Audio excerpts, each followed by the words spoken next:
Okay, so the camera quality looks really shitty on this one for some reason. Sorry. Anyways, we're just gonna jump right into it. So, what I've been reading lately is, well, for one, you just saw my review not too long ago for The Gods of Guilt by Michael Connelly, great legal thriller, full of twists and turns. Possibly the last book in his series about Michael Haller. Hopefully not, because it's a great character. And it's a great series, and I'm looking forward to reading his other series about the detective Hieronymus Bosch, and Bosch makes appearances in this series as well. Looking forward to reading that for its grittiness and its realism, the same reason I like Michael Connelly's Michael Haller novels. Things I haven't talked about yet, and which I've been reading recently, are Marie Sendak's delightful book of essays, Cadalpit and Co. This is a book of essays. Maurice wrote about various figures in illustration, and writers and such of fairy tales, and the illustrators of children's books. Coming from a background in writing and illustration himself, it makes sense, that he would write commentary for others in that particular field. So he does essays about Walt Disney, Winsor McCay, Beatrix Potter, Hans Christian Andersen, like just pretty much anybody who wrote children's stories, fairy tales, or illustrated books for children, or fairy tales, or any kind of fantasy writing in general. Which is interesting because Maurice himself is the creator of Where the Wild Things Are, and it's interesting to hear his thoughts on other people in that kind of field. So I may do a review of this. I don't know. I don't know if I would have like a full review's worth of things to say about it, other than just kind of what I've just kind of said here. But it's a good book. I'd actually recommend reading it.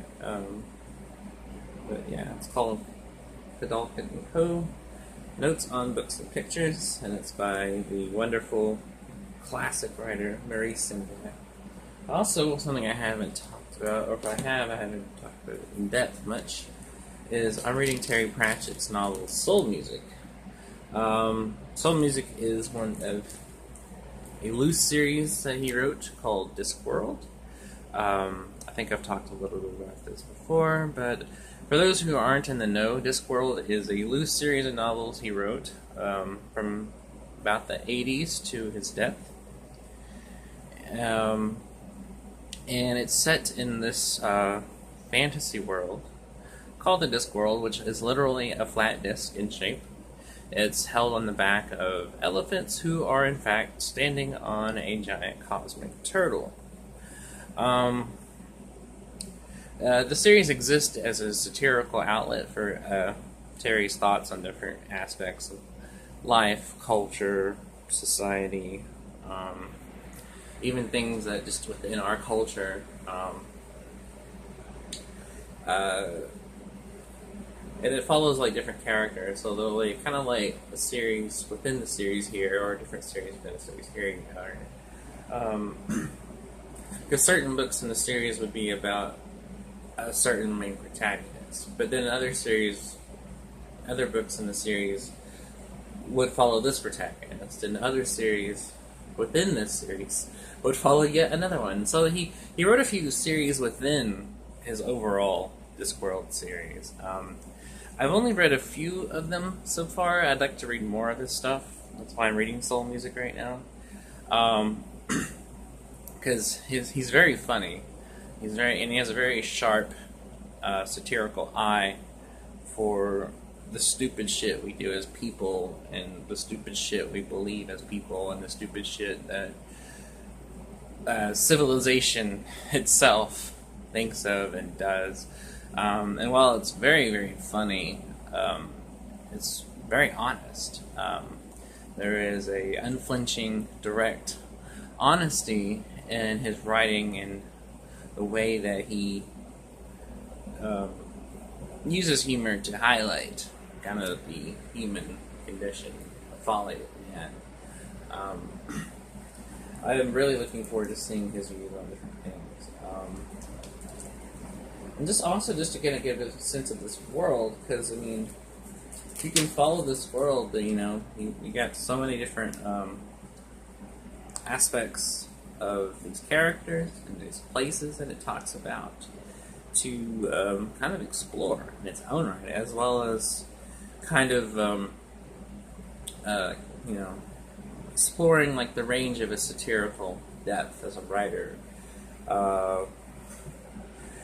He's interesting. I mean, because he tackles pretty much any subject you can think of within this series. He, you know, was very prolific. One and two, his main writing was centered around this universe. I mean, he wrote other things outside of the series, but he's known for this, and it's clearly like something he was the most interested in as a writer, because a majority of his work is Discworld related. And this spans novels for adults, young adult novels. He even wrote some, I think he wrote a picture book for children, actually, set within this world. He kind of wanted to, like, just kind of tell a wide range of stories, but featuring all these characters. And even in, like, characters in, like, his young adult stuff, and picture books and stuff, will feature characters from the other books for adults in this series. So I think that's interesting, just how connected it all is, and how he tackles these things. For example, he tackles things in our world, but it has like a mirror in the disc world to show the mirror of our real world relationship to things. For example, in the disc world there's a holiday called Hogswatch Night, which is their version of Christmas, and which follows a similar tradition of there's a mystical character called the Hogfather who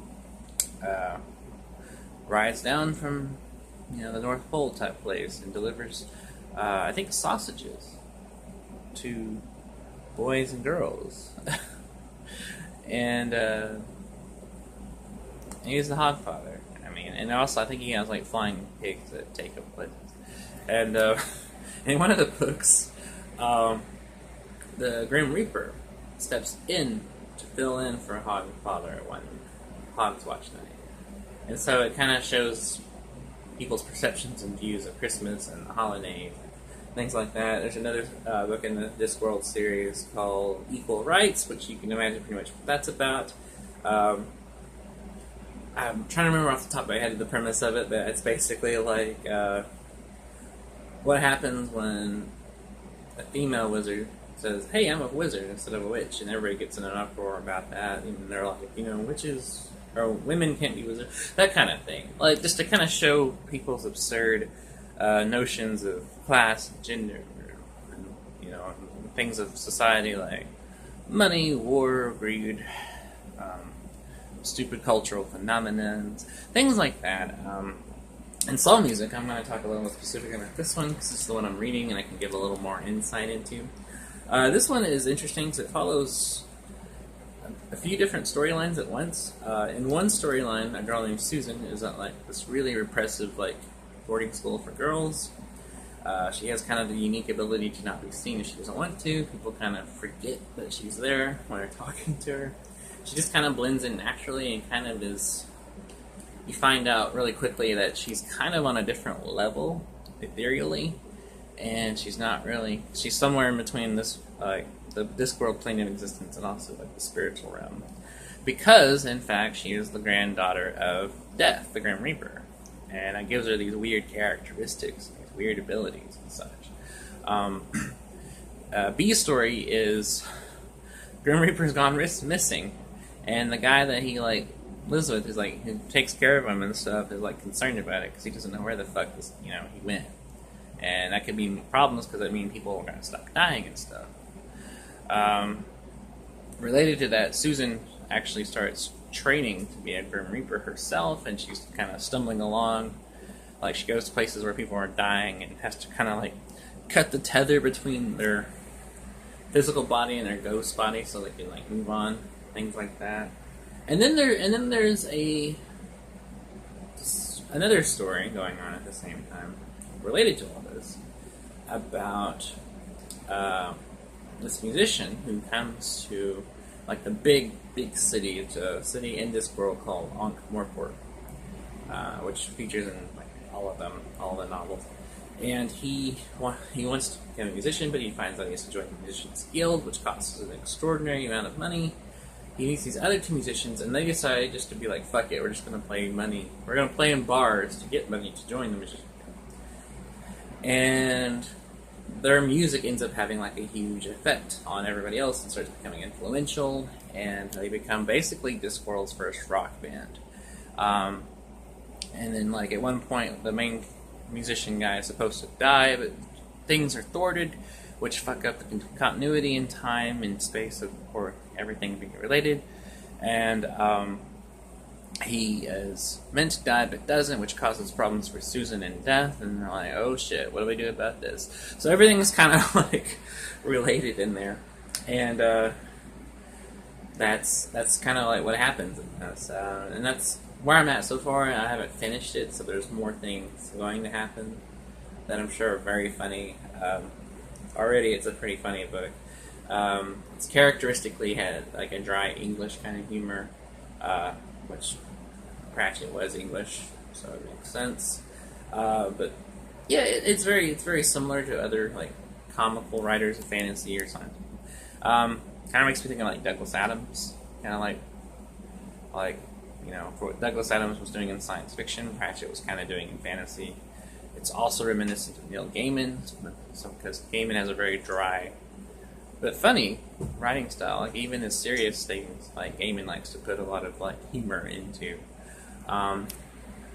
So yeah, that's kind of just like what's all going on in this series, and or this book in this series. And I'm looking forward to reading others and kind of getting a feel of the world.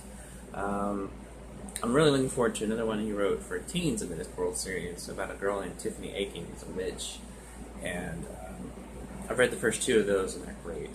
So this kind of give you an idea of this universe and kind of what it's about. So anyways, I guess I've rambled on too much, so sorry for talking a lot. I'll be back soon with another video. I don't know when, and I don't know what it'll be about, but I'll try to have it up soon. So thanks for watching, and again, sorry about that shitty camera quality. I don't know why it looks fucked up like this. It looks like I'm a ghost talking to you guys. Like, I probably died in my apartment today and I didn't know it, and now I'm just doing a video because I'm a ghost and I don't realize I'm a ghost. So yeah, that's probably what's going on right now. I'm a ghost talking to you guys. Makes sense in reading a book about death. So yeah, sorry. Alright, I will be back soon in another video. Sorry to ramble on. So, thanks for listening, guys. I appreciate it. And I will catch you later. Ghost Jason, out.